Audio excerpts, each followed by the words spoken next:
Hello everyone, welcome again to the class of accountancy. And in today's class we will continue the topic journal entries. In previous lectures we have discussed about the rules of journal entries and some of the examples how to make the entry. And in this class we will again discuss some of the important topics of journal entries, some of the calculations to be made while making an entry. So today a calculating topic along with some concept we are going to discuss, and the topic is discount. आज हम लोग discount पढ़ने जा रहे हैं. Discount का मतलब होता है छूट, अलाउंस, रिबेट. मतलब अगर हम लोग कोई ट्रांजैक्शन कर रहे हैं तो कहीं ना कहीं बिजनेस में ऐसा होता है कई बार कि हमें अपने सामने वाली कंसर्न पार्टी को कुछ छूट देनी पड़ती है, या हो सकता है सामने वाला हमें कोई छूट दे रहा है, कोई डिस्काउंट दे रहा है. अब जो डिस्काउंट है वो दो तरीके से हम लोग क्लासिफाई कर सकते हैं जो बिजनेस ट्रांजैक्शन में होता है. ये मैंने आपको अपनी जब बेसिक टर्म्स वाली क्लास थी उसमें भी डिस्कस किया था डिस्काउंट के बारे में, तो यहां मैं दोबारा डिस्कस कर रहा हूं. दो तरह का डिस्काउंट हमारे पास है, एक कैश डिस्काउंट और एक लेंगे हम ट्रेड डिस्काउंट. ठीक है, देखिए कैश डिस्काउंट का सीधा सीधा रिलेशन एक ही बात से है, वो है प्रॉम्प्ट पेमेंट. प्रॉम्प्ट पेमेंट का मतलब होता है कि अगर हमें जल्दी पेमेंट लेना है या देना है तो हम लोग कैश डिस्काउंट की बात करेंगे. कि जैसे किसी पार्टी को हमने गुड्स सेल आउट किया और या हमने उससे परचेज किया, अब हमें ये गुड्स का पेमेंट करना है या हमें गुड्स का पेमेंट लेना है, तो सामने वाले को अगर मान लीजिए हमें अमाउंट पे करना है, हमने गुड्स परचेज किया और हमें पेमेंट करना है, तो पेमेंट करने का उसने हमें कोई टाइम दिया, सपोज 10 डेज, 15 डेज, 20 डेज. अब मान लीजिए आप एक काउंटर ऑफर कर देते हैं सामने वाले को कि ठीक है आप पेमेंट 15 डेज में नहीं, आज ही ले लीजिए, मैं आज पेमेंट दे देता हूं, लेकिन आपको मुझे कुछ डिस्काउंट, कुछ छूट देनी पड़ेगी. और अगर सामने वाला उससे एग्री हो जाता है तो वो डिस्काउंट जो है वो कैश डिस्काउंट कहलाएगा. जैसे सपोज करिए अगर आपको 10,000 रुपीज पे करने थे, पेबल दे रहे हैं हमारे एक creditor to creditor after 15 days, 15 दिन बाद. ठीक है, but we paid that amount after 2 days, suppose 2 दिन बाद ही हमने पेमेंट कर दिया. देन जो क्रेडिटर है, क्रेडिटर मतलब जो सप्लायर है, अलाउज डिस्काउंट टू अस, वो हमें डिस्काउंट दे रहा है. तो ये हो गया हमारा कौन सा डिस्काउंट? Cash discount. क्या डिस्काउंट दे रहा है? क्यों कहता है? क्योंकि 10,000 आपको 15 दिन बाद दे रहे हैं. आज एक काम करिए, आप मुझे पेमेंट कर दीजिए 9,700 दे दीजिए, आपका मेरा अकाउंट क्लियर, हिसाब किताब क्लियर. कोई अब आगे मैं आपसे इसमें कोई 300 एक्स्ट्रा और नहीं मांगूंगा, मतलब आपका मेरा फाइनल सेटलमेंट हो गया. तो इस 300 का जो अमाउंट है, ये 300 का जो अमाउंट है, इसे हम कैश डिस्काउंट कहेंगे, क्योंकि ये डिस्काउंट आपको जल्दी कैश पे करने की वजह से मिला. ओके, अब ये आपके लिए क्या है? ये आपके लिए एक तरीके का प्रॉफिट है, एक इनकम हो गई. आपको इनकम क्या हो गई कि आपको 10,000 के बदले से 9,700 देने पड़े. तो इनकम है इसलिए हम लोग इसको रिकॉर्ड भी करेंगे. इनकम है इसलिए रिकॉर्ड भी करेंगे, गेन है, फायदा है, दिख रहा है.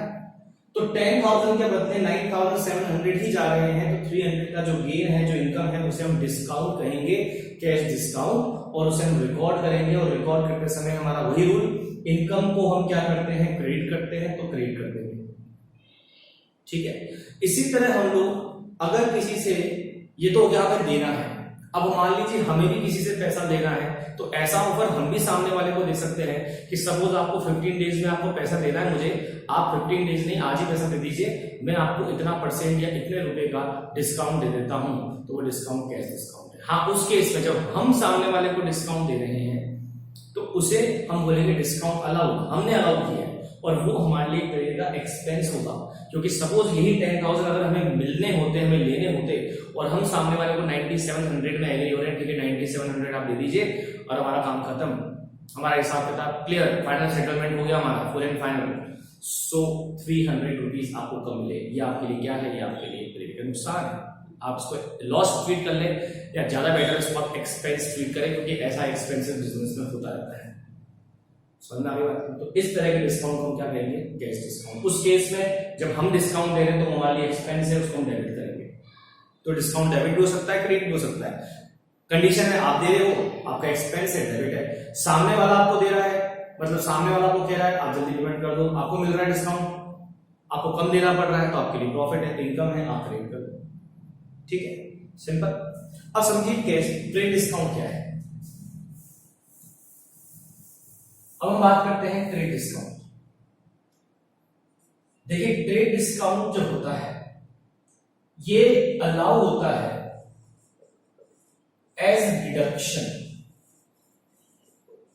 From the list price of goods. List price का मतलब है एमआरपी। ठीक है, ये क्या होता है, जैसे मान लीजिए आप एक रिटेलर है, आप एक रिटेलर है, रिटेल शॉप है आपकी, तो आप भी गुड्स खरीदते होंगे किससे, होलसेलर से। अब सपोज करो होलसेलर ने आपको गुड्स बेचा, अब हर गुड्स की अपनी एक क्या होती है, एमआरपी होती है। तो ऑब्वियसली बात है अगर होलसेलर आपको गुड्स बेचेगा तो एमआरपी भी तो नहीं बेचेगा, क्योंकि अगर वो आपको एमआरपी देगा तो आप कस्टमर को आगे एमआरपी से ऊपर तो चार्ज कर नहीं सकते, तो फिर आप क्या कमाओगे। तो सपोज करो आपने कोई भी चीज एग्जाम्पल ले लेते हैं, कोई भी चीज 100 रुपीज की जिसकी एमआरपी 100 रुपीज है, वो होलसेलर से खरीदी, एमआरपी 100 है, तो हम होलसेलर से 100 में परचेज नहीं करेंगे, होलसेलर भी हमें 100 में नहीं बेचेगा, क्योंकि वो होलसेलर है, हम रिटेलर है, हम कस्टमर नहीं है।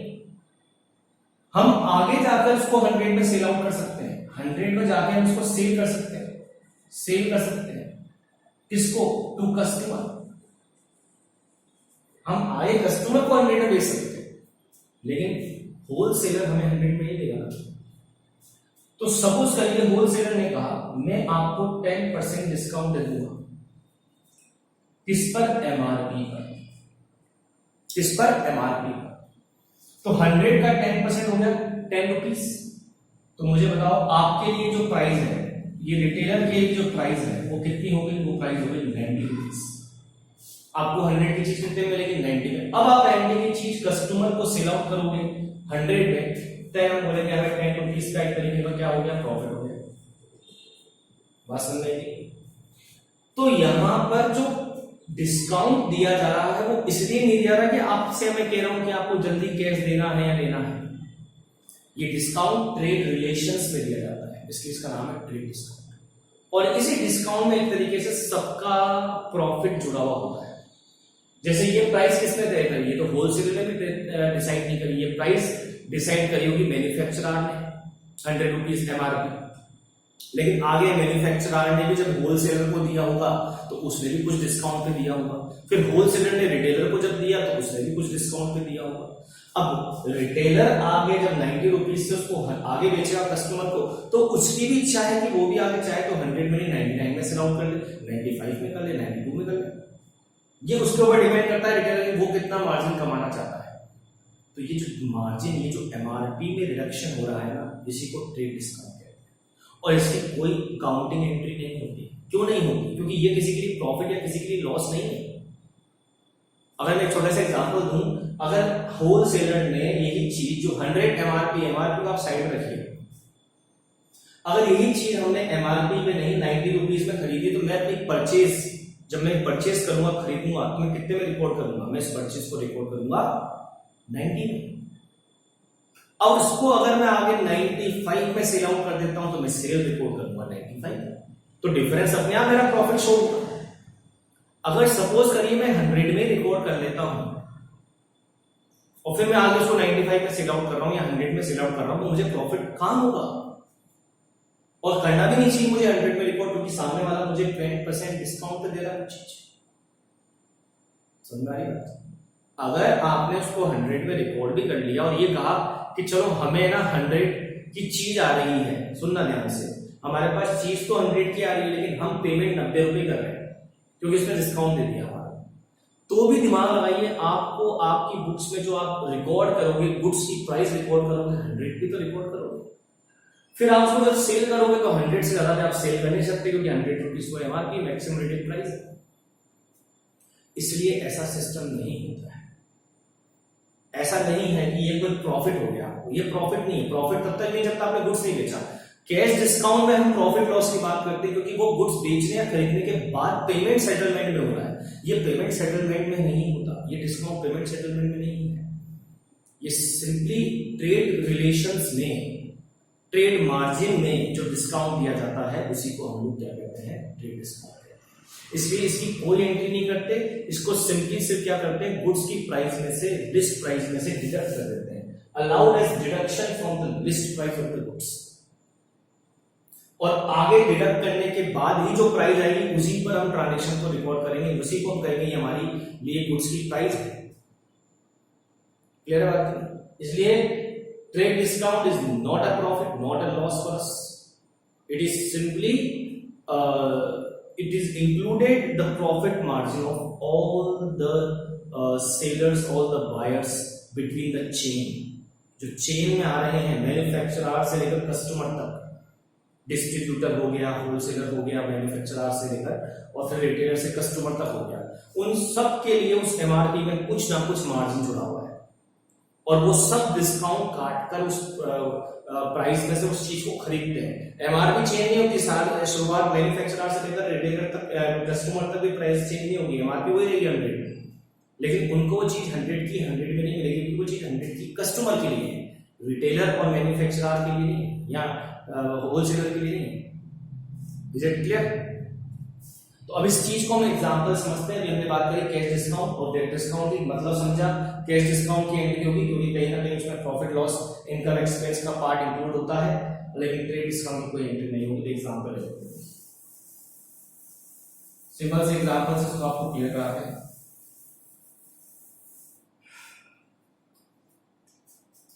एग्जांपल लीजिए,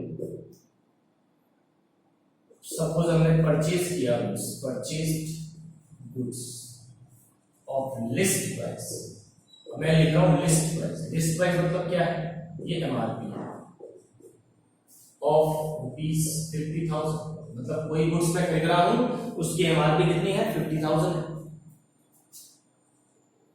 at the rate 10% trade discount. अब सामने वाला मुझे कह रहा है नहीं, मैं आपको गुड्स कितने में दूंगा? 10% ट्रेड डिस्काउंट, ठीक है। ऑन क्रेडिट, ये गुड्स मैं खरीद रहा हूं क्रेडिट पर फ्रॉम सपोज कपिल एक पार्टी है, उससे मैं गुड्स परचेज कर रहा हूं क्रेडिट पर 10% ट्रेड डिस्काउंट। क्रेडिट का मतलब क्या है? उधार। मेरे यहां से कोई भी कैश नहीं जा रहा, कैश की बात नहीं होगी, अभी तो मैंने सिर्फ गुड्स खरीदा है। तो मैं क्या एंट्री करूंगा जब मैं गुड्स खरीदूंगा? मेरे पास गुड्स आ रहा है, गुड्स आ रहा है, मेरा स्टॉक बढ़ रहा है। परचेज अकाउंट खोलेंगे, बनाया था गुड्स परचेज करते समय हमेशा परचेज अकाउंट क्या करना है? ओपन करना है। और गुड्स स्टॉक असेट बढ़ रही है, स्टॉक बढ़ रहा है, स्टॉक इंक्रीज हो रहा है, तो स्टॉक बढ़ रहा है, असेट डीआर इंक्रीज हो तो भी क्या करना है? डीआर डेबिट करना है। तो हम लोग अकाउंट कौन सा यूज करेंगे गुड्स परचेज करते टाइम? स्टॉक नहीं, गुड्स नहीं, परचेज। कौन सा अकाउंट? परचेज। करेंगे क्या? डेबिट, क्योंकि स्टॉक इंक्रीज हो रहा है, असेट इंक्रीज हो रही है। क्रेडिट क्या करेंगे? क्रेडिट क्या करेंगे? क्रेडिट पर खरीद रहे हैं तो हमारा क्रेडिटर बन रहा है कौन? कपिल। हमारी लायबिलिटी बन रही है, हमें पैसा देना है, हमें दिया नहीं कर, लायबिलिटी बन रही है, क्रेडिटर बन रहा है कपिल। टर्म बोलते हैं क्रेडिटर और ओवरऑल मीनिंग क्या है? हमारी लायबिलिटी है। लायबिलिटी क्या है? लायबिलिटी का रूल क्या है? लायबिलिटी क्रेडिट होती है, लायबिलिटी इस टर्म में इंक्रीज भी हो रही है तो क्रेडिट ही करेंगे, तो हम कपिल को कर देंगे क्रेडिट, ठीक है। हम मॉडर्न रूल से चल रहे हैं। सो अमाउंट क्या लिखेंगे 50,000 में से माइनस कर देंगे 10% ऑफ 50,000। 10% क्या है, ट्रेड डिस्काउंट है। तो हम लोग एंट्री कितने से करेंगे, 50 में से 50,000 का 10% लेस हो गया 5,000, हम एंट्री करेंगे 45,000। This is the meaning of trade discount. अब हम ये बोलेंगे हमारे लिए कुछ सही कितने का 45,000 का है, 50,000 है ही नहीं। 50,000 का एमआरपी है जो कस्टमर के लिए हो सकती है, हमारे लिए नहीं। ठीक है, अब आगे सुनिए। अब हमने अगला एग्जांपल ले लिया, पेड कैश टू कपिल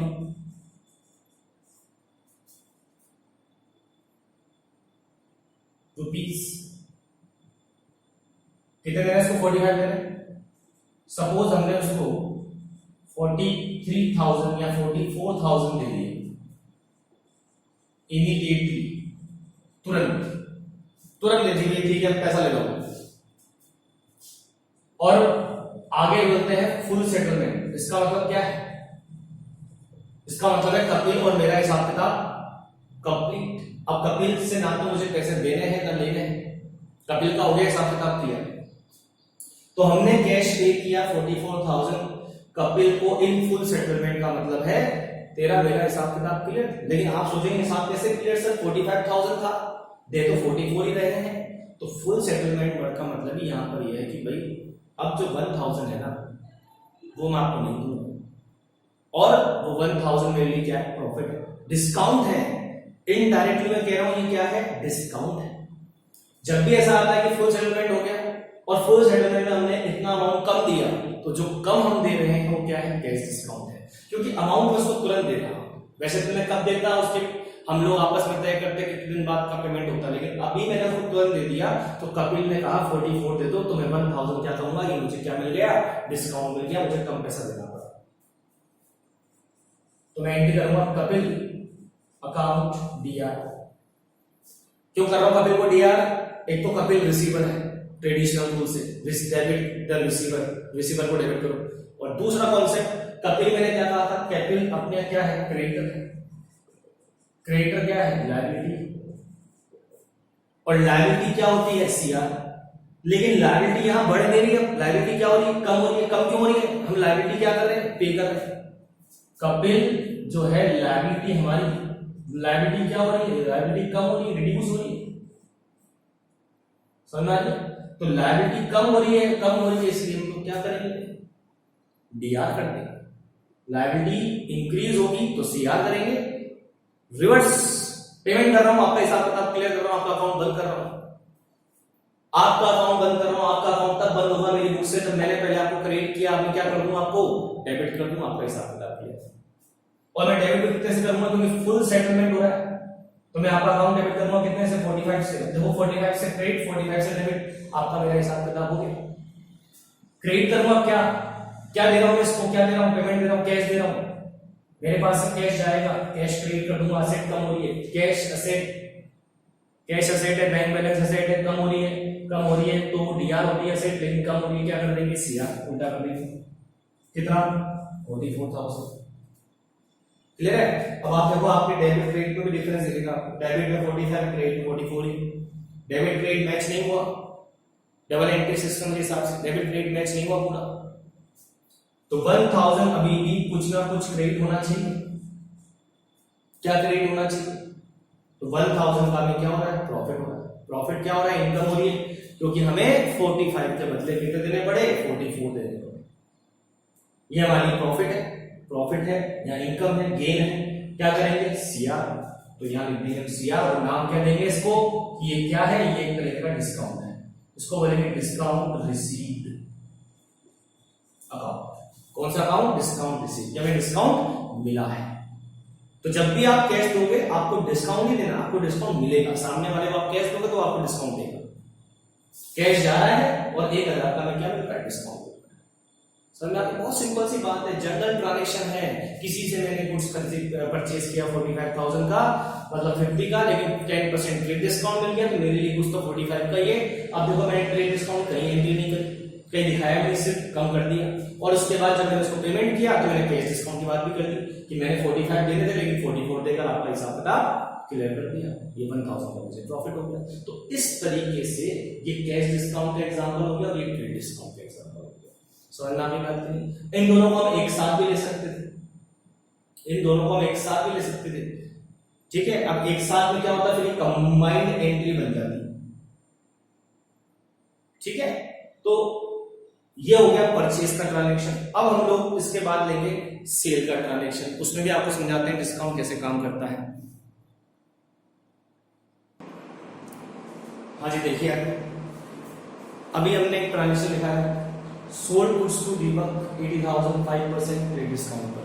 हमने दीपक को गुड्स बेचा 80,000 का 5% ट्रेड डिस्काउंट पर, और कुछ लिखा हुआ नहीं है तो नहीं मानेंगे ट्रांजैक्शन क्रेडिट का है, उधार का है। जरूरी नहीं मैं लिखूं क्रेडिट, क्योंकि दीपक का नाम दिया हुआ है, इसका मतलब दीपक से हम रिलेशन बना रहे हैं, दीपक हमारा डेटर है और भी हमने उससे पैसे नहीं लिए, कहीं लिखा हुआ नहीं है। तो हम क्या एंट्री करेंगे दीपक को गुड्स सेल करने की। दीपक एक तो रिसीवर है, डेबिट होगा। दूसरा लॉजिक, दीपक हमारा बनने जा रहा है डेटर। दीपक क्या बनने जा रहा है, डेटर। डेटर मतलब जिनको हम क्रेडिट पर उधार पे गुड्स बेचते हैं और उनसे हमें पैसा लेना है। तो दीपक डेटर है, बढ़ रहा है, डेबिट करेंगे। जब भी बिजनेस में डेटर बनेंगे हम उन्हें डेबिट करेंगे, क्योंकि हमें उनसे पैसा लेना हमारी एसेट है। और क्रेडिट क्या करेंगे, हमारे पास हम क्या बेच रहे हैं, क्या दे रहे हैं, गुड्स सेल कर रहे हैं, सेल कर रहे हैं, गुड्स जा रहा है, स्टॉक क्या हो रहा है, स्टॉक कम हो रहा है, स्टॉक कम हो रहा है, इसलिए क्या करेंगे, क्रेडिट करेंगे। टू स्टॉक लिखते हैं, टू गुड्स भी लिखते हैं, क्या लिखते हैं, कौन सा अमाउंट लेते हैं, सेल करते हैं, टू सेल्स, ठीक है। और अमाउंट क्या लेंगे, 80,000 में से 5% ट्रेड डिस्काउंट माइनस करते हैं। तो 80,000 का 5% कितना हो गया, 4,000। तो हम लोग एंट्री कितने से करेंगे, 76,000 से। 80,000 का हमने क्या निकाल लिया, 5% ऑफ 80,000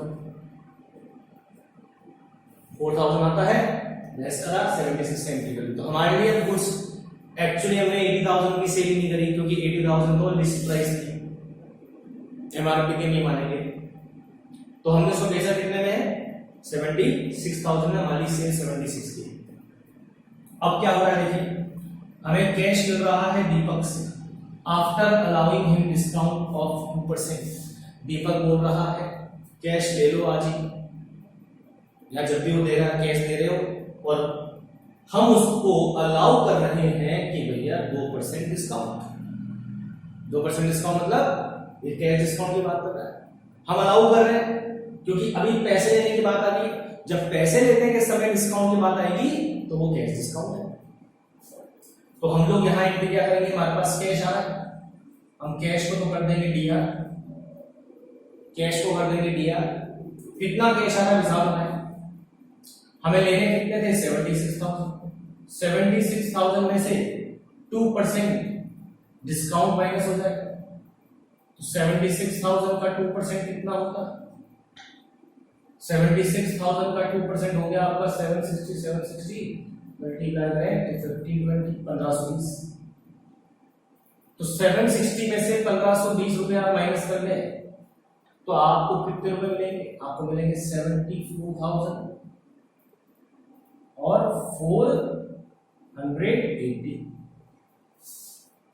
ठीक है, 74,480। तो अब कैश कितना आया, 74,480। सोचिए आने तो कितने थे, 76,000, बट आ कितने रहे, 74,480, क्योंकि हम उसको क्या दे रहे हैं, डिस्काउंट। हो सकता है इसको डिस्काउंट क्यों दिया, इसलिए दिया क्योंकि वो कमेंट जल्दी कर यहाँ लिखा हुआ है।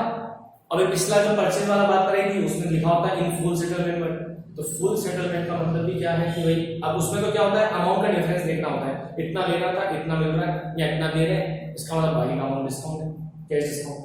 यहाँ अमाउंट नहीं दिया, उसने बोला जो भी मेरा हिसाब है 2% काट के मैं आपको प्रश्न देता हूँ। तो भाई मेरा हिसाब कितना है, 76,000 का है, उसका 2% कितना होता है 1520, और ये निकाल लेंगे 74,480। कईयों को ये भी कंफ्यूजन होता है कि सर जैसे 5% 80,000 पे कैलकुलेट हुआ तो ये 2% भी तो 80 पे कैलकुलेट होना चाहिए, नहीं, ये 2% क्रेडिट डिस्काउंट होना, ये 2% क्या है, कैश डिस्काउंट है, और ये उसी अमाउंट पे कैलकुलेट होगा जो हमें वास्तव में कैश में लेना या देना है। हमें कितने लेने देने, 76,000, ठीक है। अब 1520 1520 का हमारे लिए क्या है, हमको नुकसान है, हमें कम मिल रहा है पैसा, डिस्काउंट दिया है हमने, हमारे लिए एक्सपेंस है, यहाँ पर डिस्काउंट क्या करेंगे हम, डेबिट करेंगे, तो लिखेंगे क्या उसके अकाउंट, डिस्काउंट अलाउड अकाउंट दिया 1520। नाउ क्रेडिट किसको करें, क्रेडिट भी करना है, किसको करें क्रेडिट, कौन दे रहा है पैसा, दीपक, क्रेडिट नकदीवर के हिसाब से भी दीपक क्रेडिट होगा, ऊपर पहले वो रिसीवर था जब कुछ मिल रहा था उसको, अब उसको क्रेडिट कर देंगे। दूसरा लॉजिक, दीपक को पहले आपने डेबिट किया, डेटर था हमारा, पैसे देने थे, अब वो पैसे दे चुका है तो अब हमारा डेटर थोड़ा ना, अब डेटर जो असेट था अब वो डिक्रीज हो रही, क्या कर देंगे, उसको क्रेडिट कर देंगे। या यूं बोल दो कि दीपक का अकाउंट आपको बंद करना है, दीपक से हिसाब किताब हो गया, पैसा आ गया, दीपक को पहले डीआर किया, क्या करो तो सीआर करो। किसी भी लॉजिक से आप सोच रहे हैं तो दीपक क्रेडिट ही होगा क्योंकि पहले डेबिट किया है, अब उसको रिवर्स कर देंगे, अब पेमेंट आ रहा है हमारे पास, खत्म कहानी उसकी 76,000। तो आई होप आपको समझ में आया होगा डिस्काउंट का टॉपिक। आज का टॉपिक हमारा डिस्काउंट था जनरल एंट्रीज में। ऐसे जनरल एंट्रीज में बहुत से और भी छोटे छोटे टॉपिक हैं, वो हम डिस्कस करेंगे अब आगे की क्लास में। आगे की क्लास में हम लोग पढ़ेंगे ट्रांजैक्शन जो बैंक से रिलेटेड है। ठीक है, आज के लिए इतना ही। आई होप आपको समझ में आया। Thank you.